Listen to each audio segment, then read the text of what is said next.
Hello mga ka-babes, for today's video po ay nandito kami nga pa rin ngayon sa Bathala Beach at eto nagbo-boating po kami ng aking pamangkin.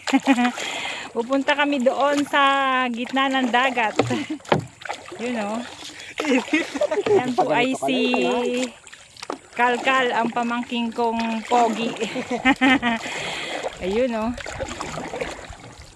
Ay oh, taga-Sagwan po siya. Yan. Saka siya tito mo. Yun.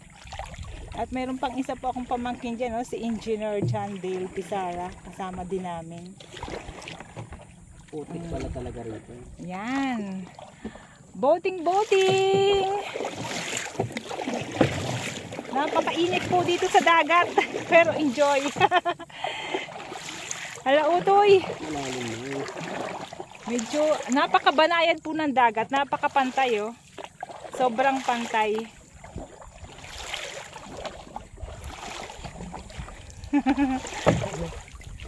Dapat ay ang ating sagwan ay dalawa para mabilis kita, ano.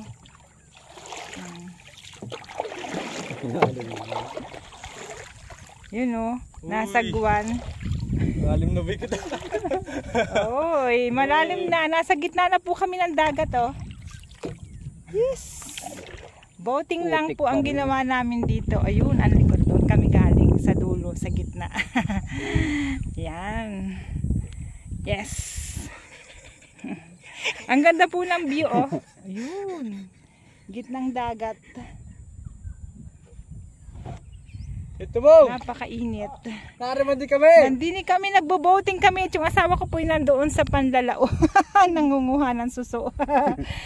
Ito pa rin po ang inyong ate babe. Siyempre, sa mga hindi pa nakasubscribe, baka naman po pwedeng payakap ng inyong munting YouTube channel ng inyong ate babe's vlog. At nasa Marinduque pa rin po kami for vacation. Sa inyo pong lahat, sa lahat ng mga nanonood, walang sawang sumusuporta at mga viewers, mga supporters, aking mga kaibigan. Shout out po sa inyong lahat and God bless you all. Bye-bye!